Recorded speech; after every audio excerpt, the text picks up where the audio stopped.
Hello, everyone. Welcome to the Founder Series by TeamWave. And our today's guest is Johnathan Grzybowski, who's the co-founder of Penji. Penji is an effective on-demand service that provides unlimited section of custom designs at flat monthly cost. In this interview, we'll be discussing what is Penji, who are their customers, who are their competitors, and much more. Shall we start? Let's do it. My first question would be, I would like to hear from the co-founder himself, what is Penji? Yeah, Penji's a easy and accessible service that when you go onto our website, you should feel confident and comfortable that you're going to talk to a reliable graphic designer. You should feel confident that you are going to receive quality work in an efficient and a timely manner. Because at the end of the day, what happens is when you want some design, when you want graphic design, you want it done like ASAP, right? Because you have somebody that maybe didn't do a right job, or maybe you just have somebody that's unreliable, that's just like inconsistent and not there all the time. So we want people to go onto our website and be able to just sign up for the service and talk to somebody right away, and feel that comfort, that confidence that we as the company Penji can do it. And we've kind of changed the game because we don't charge by the hour, we charge by the month. So it's a little bit of an easier access point for people because it just becomes a little bit more reliable. So that's kind of what Penji is in a very long-winded answer. Okay, that's brilliant. How did you come up with this idea? Well, so when we used to be a digital marketing agency where we did a lot of web design and web development. We did a lot of SEO and social media campaigns and ads and things like that. And we would lose clients, and then they would always say, well, you were good, your design was good, but everything else sucked. So we kind of just like realized, well, if everybody's saying that, why are they saying this? And then we just realized that we weren't that good at digital marketing until much later. And so we looked at the business model, we started talking to clients, and we got into meetings with like high level business professionals and things like that. And it just wasn't the most fulfilling. So we looked at our business model and we said, well, how can we help more people? How can we make an impact in the world? And that's when we kind of came up with the idea of the subscription model of what you see now. So we want to be able to help more people for less. We want to make a giant impact on the world, and we want to help people that actually benefit from the things that we do, versus working with people and not necessarily feeling as if that we're benefiting them or we're providing any value. You were talking about this subscription work. So how does the subscription part work? Can you give a small brief about it? Yeah, so you go onto the website, you enter your credit card. It's just like, Netflix. It's no different. You sign up for Netflix, and the minute you sign up for Netflix, you get access to a pool of thousands of videos and movies and things like that. It's the same thing with us. You sign into Penji, you pay your fee, which is somewhere around $500 a month. And then you get access to a pool of graphic designers. We complete those graphic designs at a maximum turnaround time of 48 hours. So usually most of our customers can receive anywhere from 10 to 40 completed designs on a monthly basis. And then they do whatever they want with it. Oh, great. These graphic designers, are they freelancers or have you hired them in your company? Yeah, they're all well, we don't really call them employees, but they're all team members. So we don't want to go the freelance route because it's inconsistent and not vetted. So we decided to hire every single individual to become a team member of Penji. And we do that because we can make sure that the quality is more consistent, and we make sure that we have a little bit more of the customer feels a little bit safer because they know who they're working with. They're not working with random freelancers that are going to churn, that are going to change every week, because they can come back with a design and say, hey, I really like this person. And then we'll be like, oh, that person was a freelancer for the day. That's it. Well, what happens if they want to work with them, more of like a full-time basis? They can actually talk to the support team and communicate that to the person. And then we could find a way to schedule that person more for the business. Now, actually, how many designers are there in Penji? So we have over almost 150. How many customers do you have right now? And we do have over 1,000 customers. I could say Mhm. that, but I can't give you specifics. What kind of customers are you targeting at? Is it small businesses or big corporates? Any difference like that? Yeah, so a lot of our customer base is primarily agencies. Mhm. They are also marketing teams. So when I say marketing teams, it's somebody that is in charge of marketing that their job is too busy, Mhm. and they need help. So a lot of graphic designers, what they do is a lot of marketing professionals, they have the mind of a marketer, they have the creative brain, but they don't have the technical capability to actually do it. And so that's kind of where we come in. Now, when we talk marketing part, back in 2017, right? That's when Penji started. That time, how did you first market to the first few customers? So I would say that I would break it down in certain stages, right? If you're a startup that's listening right now, you want to be able to break it down in stages. The first stage is going to be the where you're literally from 0 to 100. A lot of our customer base, whether we're our friends and family, I would say 100% of our customer base within 0 to 100 was within a 15-mile radius of Philadelphia. Took that money that we profited, and we didn't take an ounce of that money for ourselves. We never paid ourselves. And we funneled it back into the company by hiring more people, creating better technology, and then advertising budget. Then that's where the next like 200 comes into play. Is while you're working on those first 100, you should be spending a certain amount of money on advertising in order to recoup that, to recoup more customers. In the meantime, you should be interviewing and looking at the data and figuring out, well, where these customers are coming from. So once those customers are coming from, then it's just a matter of scale. So then you could just say, okay, put $1 million into this because we know that this person that fits this description, that lives in this area, that has this income class, that has this job title, they are very likely in order to become a customer of ours.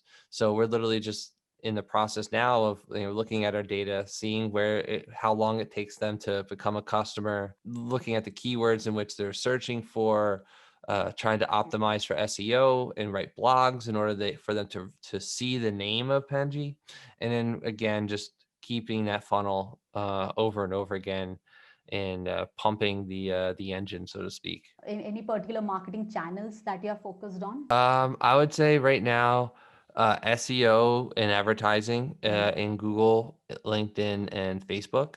But something else that's super intriguing is what happens if Facebook goes down, right? We saw the stock market in America go down for no reason, just illegal things happening to people that they just manipulated. The brokers are manipulating the stock market.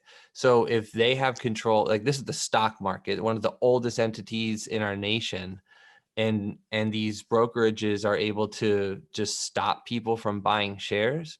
So what's that to say from Facebook doing something similar? I'm not saying it's going to happen, but the big brother, they could come in and stop that at any time. So you need to be able to think about, well, yes, I'm using the marketing channel of Facebook and I'm using the marketing channel of LinkedIn and whatever. You need to be able to have a marketing channel that you can call your own as well.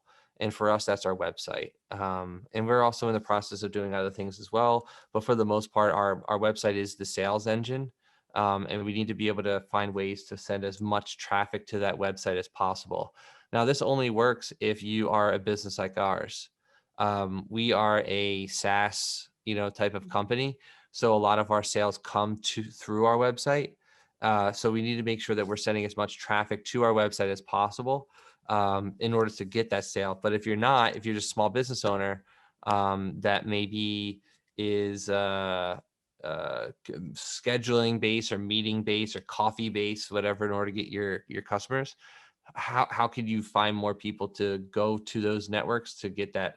Whether that's a Calendly link or whether that's like a landing page or something like that, you need to have that source in order for you to drive results and traffic and sales. Actually, that is great. Like the way you explained how you get more customers and how do you try to retain them? Mm. Like, Well, that's the hard part, right? yeah, that's the That's hard the part. that's a billion dollar question. Yeah. I think something that we do a really good job of is just being understanding and having empathy and being fair. I think a lot of the customers that cancel our service, because we do have cancellations, just like everybody else, churn is a thing. I can sit here and confidently and say we did everything that we could in order to, and it's not just like a robotic customer service platform. These are real human beings that have feelings. Some of them may not live in America, and some of them may not look like me. They might have, they might be brown, black, whatever it may be. And there is at times a prejudice against that.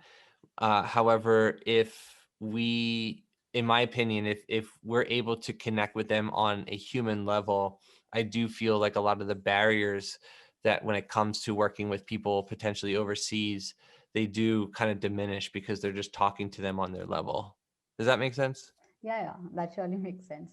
And like one more part when I read about Penji, one part which it feels like you deliver the designs in 24 to 48 hours. So how do you make that possible? Because there would be a lot of part involved, right? Communicating with the clients, what they need, what are the requirements, and then hiring the concerned graphic designers.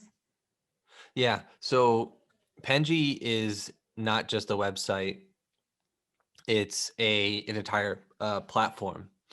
So when a customer signs up for Penji, they have an ordering system that they can basically send their inquiry to. The system, the platform basically allows the customer to communicate with the designer in real time, or as close to real time as possible. So when you submit a logo for your brand or 10, 15 social media posts, you can have that conversation with the designer. You can ask for revisions. You can submit new requests and kind of just like make a queue.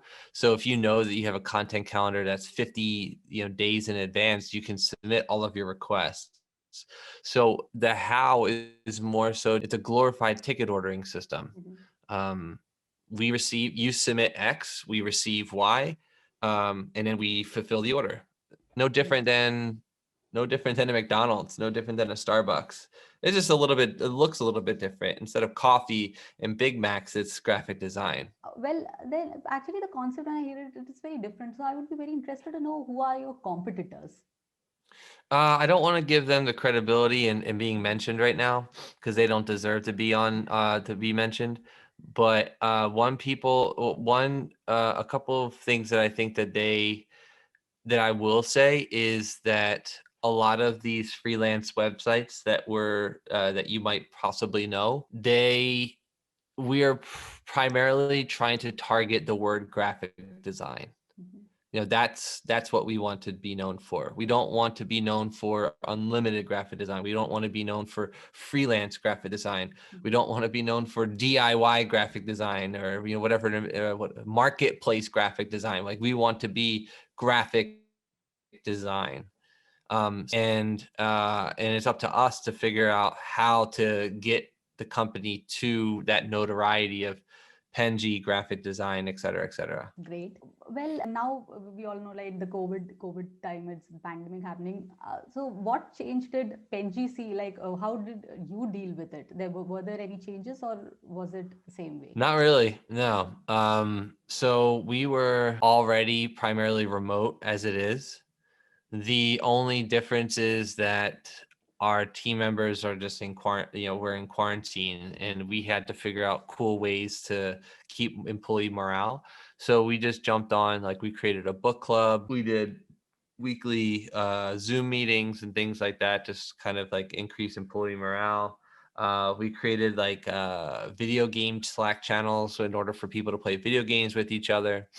So in short, nothing really changed. Our company wasn't affected by COVID. Fortunately, it sucks that a lot of people in the world have been affected by that. But for us in particular, yeah, the business definitely took a hit. But what we realize is graphic designers can be super expensive. 30, 20, 30, 40, $50,000 a year that people are $60,000 a year people are spending on graphic designers.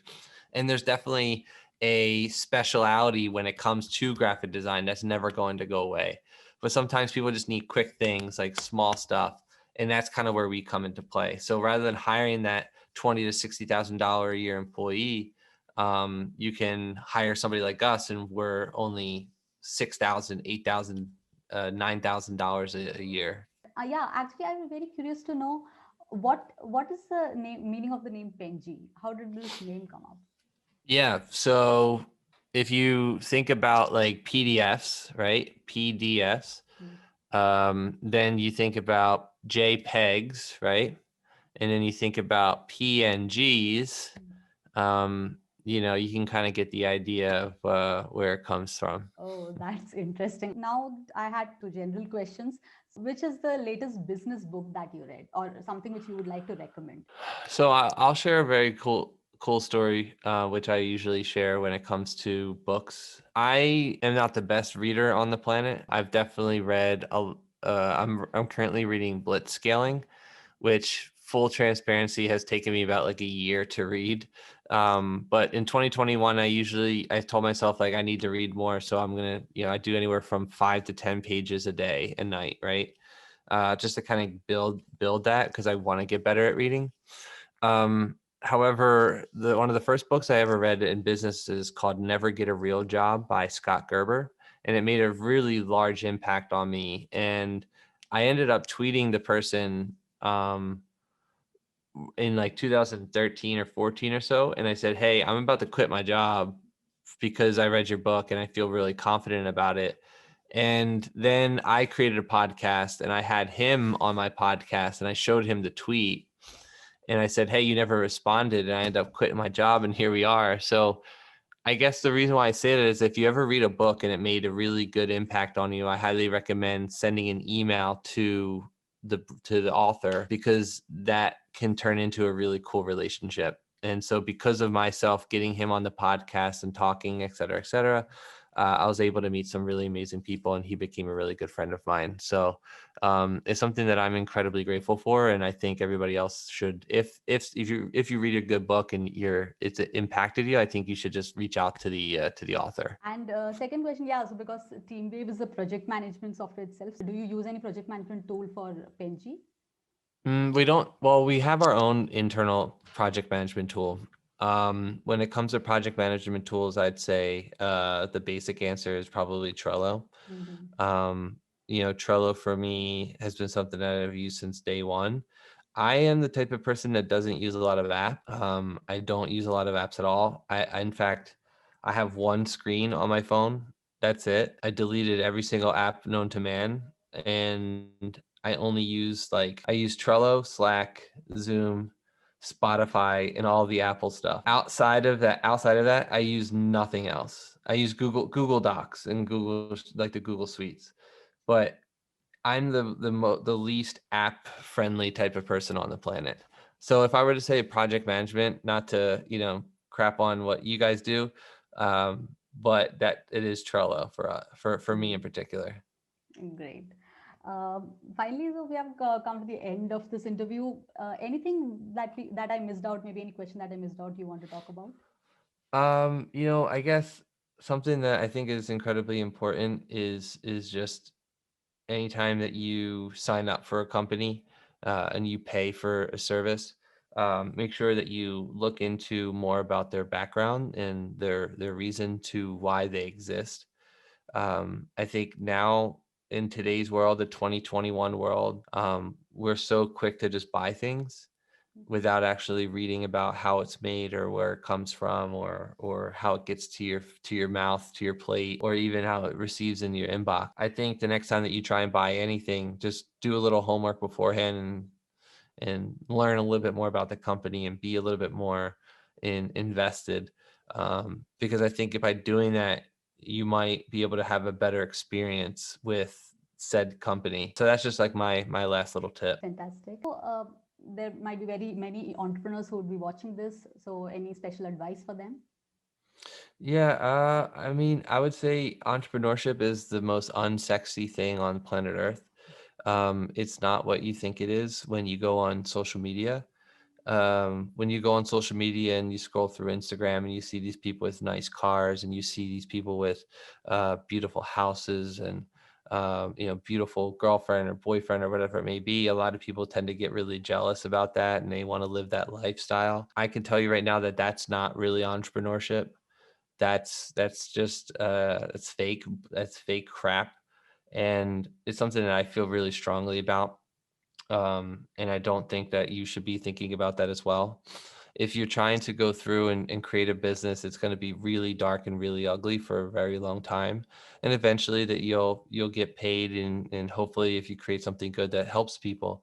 But I would say the advice that I would give is to just keep trying. And even though you want to, jump off the ledge a couple of times and quit, um, everything balances out at the end. So Um, I would say that. had you ever thought about quitting?